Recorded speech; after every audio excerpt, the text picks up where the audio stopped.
That's what happened. And then during short period of time, European Union and Germany in particular, it was amazing how just within 1 year, just Europe managed to survive without Russian gas at all, completely. And right now, Putin doesn't know what to do with natural gas. It's a big, big problem.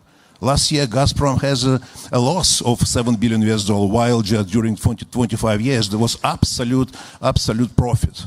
Yeah. And a huge profit, $15 billion per year after just paying all taxes. And now Gazprom in a difficult situation. But that alternative was China. Putin wanted to switch all the supply of energy, of gas in particular, to China. It's not possible. The so-called Power Siberia Project 1, with the maximum capacity of 38 billion cubic meters of natural gas. Right now, it's only in the level of 2025, but Power Siberia Project 2, it's not in reality at all. China is reluctant to accept this. They continue to negotiate, asking they're trying to get the best deal. Absolutely. They're working to get the best. Absolutely. For China. They know that Russia is dependent on China right now. And Chinese the horizon of their thinking, it's not 5 years, not 10 years. That's not a decade. It's 100 years. And they quietly pressing Putin. Yeah. China needs weak Russia with Putin. China doesn't want to destroy Ukraine, but China doesn't want Putin to disappear. Because just weak Putin's Russia, that's what China needs. In spite of that, though, the IMF has suggested that Russia is the fastest growing of the advanced economies. This year, they did grow last year, and there's projections that they'll grow in the year ahead. As well as what Alexander Novak told me just 2 days ago, which is that when it comes to revenues from oil production, that now accounts for 30%, not 50% of their state budget, which would seem to suggest that they have diversified. Oh, it's not diversified. Of course, it changes. In 21, that was 45, almost 50% of federal budget revenue of oil and gas export. Right now, there's much lower. It's around 30%. And they're expecting, of course, a reduction of oil price. And we're expecting December, when OPEC Plus should reconsider their decision of reduction of producing and exporting. And Saudis already said just they're prepared to bring back some same volumes they had before. It would mean that decrease of international oil price, it's inevitable. And that combined with the sanctions that the Russians are already facing. If OPEC Plus, if Saudi Arabia were to decide to flood the market, can Russia survive that? That's an interesting story. Just bringing the bridge, taking the bridge for other question, which I would like to mention a little bit later. Right now, just we see also slowdown in the development of Chinese economy, and the consumption of oil also is reduced. That's why just there are a number of factors which suggest that oil price would be lower. Right now, it's not already 85. I'm talking about Brent. That's already around 70. It means Russian price for Russian euros that's around 60. That is comparable with the price cap established by G7.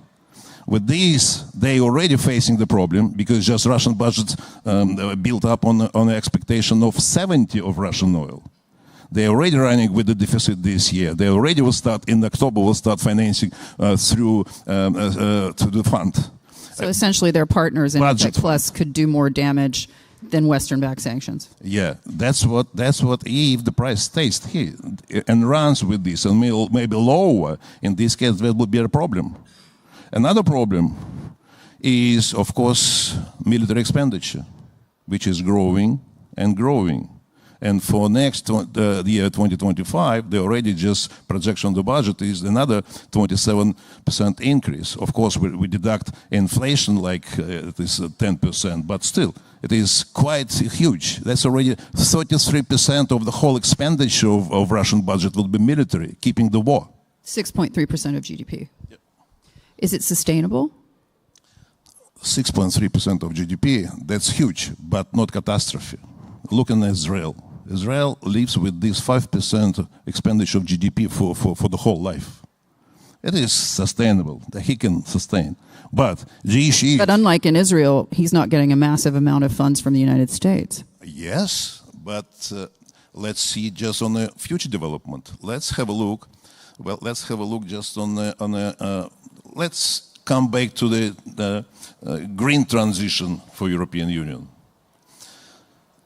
European Union suffers a lot without Russian gas because European Union and others don't want to finance Putin's machine, war machine. But if Putin disappears and other Russia appears, that will be absolute great cheap resource for European Union to fund and to have this transition fuel, I mean gas. Infrastructure all exists. To build up infrastructure with China, it's a lot of investments. Infrastructure with the European Union exists. It could be easily restored. But the problem is Putin and his aggressive war against Ukraine. What we can do? A part of what we already mentioned about oil price, we should make a principled decision. The West should make a absolute principled announcement of the decision that Ukraine should win within 1 year. So set a time. How to achieve a timeline. Yeah, timer and decision should win. And how to achieve this? My answer is very simple. To increase support of Ukraine, to double support of Ukraine, to double military and financial. Ukraine is running out of human resource. Just people already tired there. In Russia too, but in Russia just, of course, human resource much bigger. Economy much bigger. War attrition, what Putin just now conduct, couldn't last long. Putin understands this because of the problem of oil price and international, what's called market, of course. All those exports to India doesn't survive him because Indian central bank doesn't convert Indian rupees into any other currencies. China also reluctant already just of making funding different transactions because of secondary sanctions of the United States. That's what we have already, just a number of facts which could create a picture that Putin should worry about just near future. 1 year he sustained, but later on would be problem.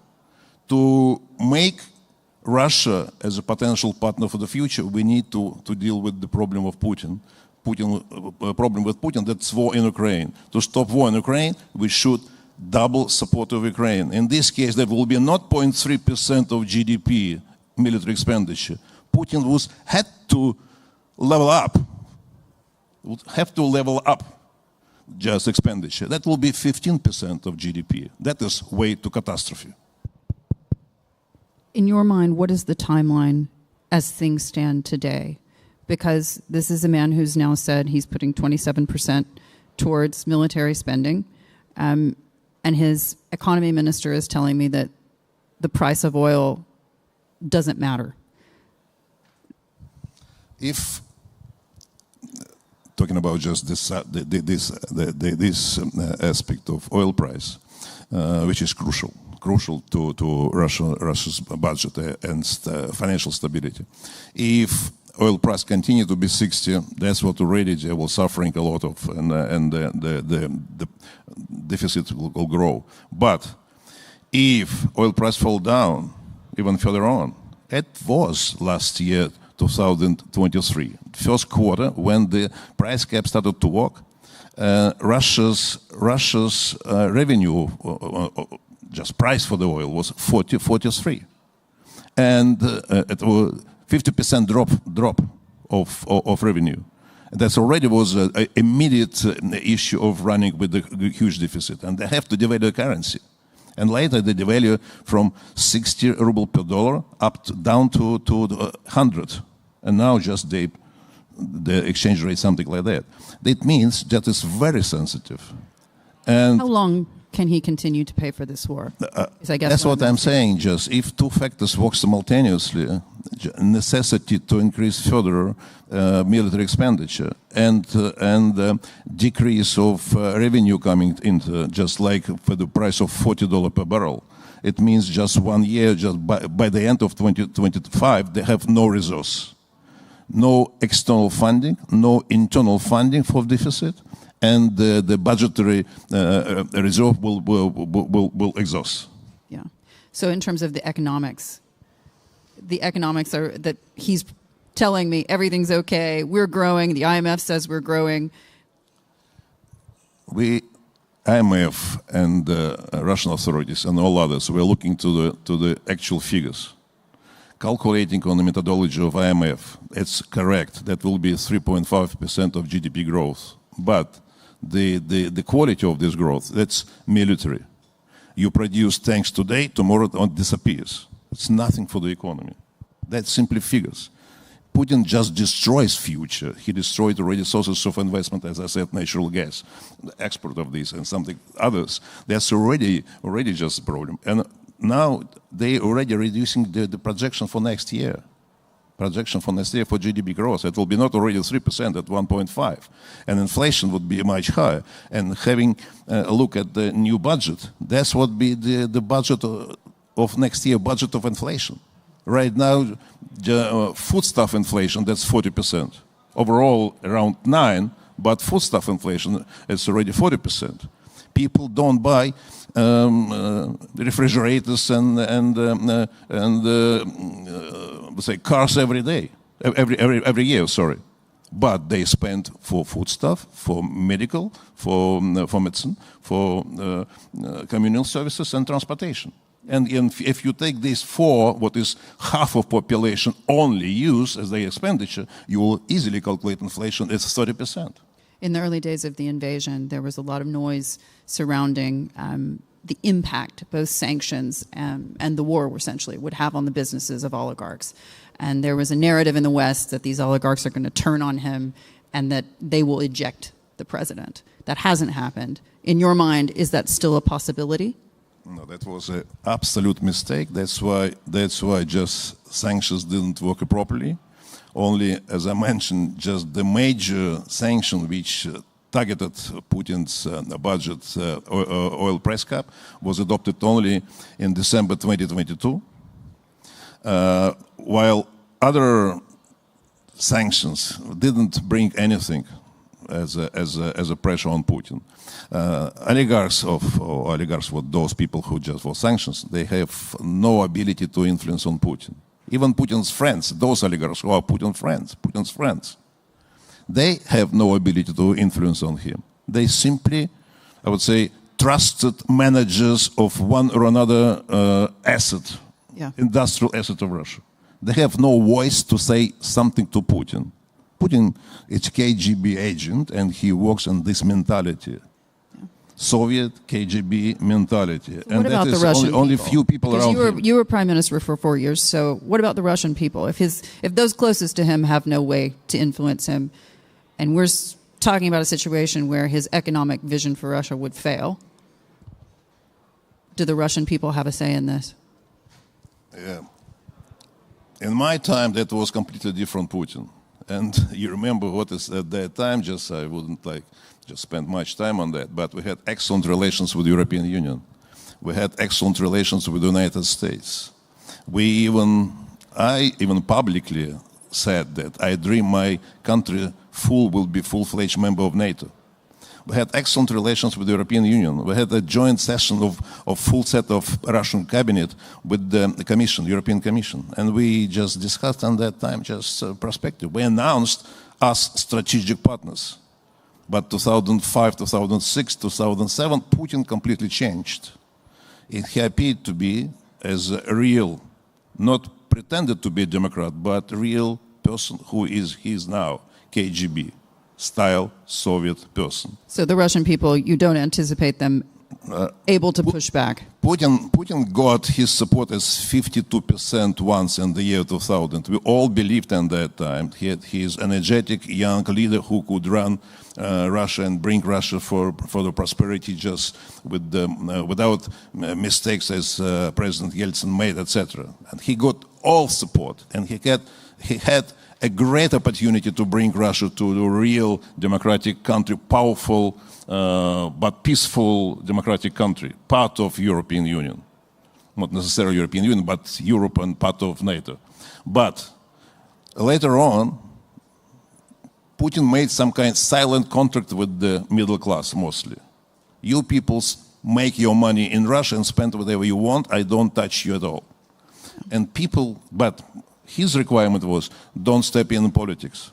And when we managed or wanted to start changing in 2010 presidential elections, just people were not prepared for that. They said, just we're okay. So your message then to President Zelensky and to Europe and to the United States, which is at this time at least still supporting the efforts in Ukraine, keep going, because beyond a year, you don't think that he can support this level of conflict? As in a year from now, it would be over. He would have to sue for peace. My message is, yes, and we have to touch the very important aspect of the current situation, I mean US elections. If future administration continue to support Ukraine as a level as it does now, we have just the war forever. We need not to increase, we have to double.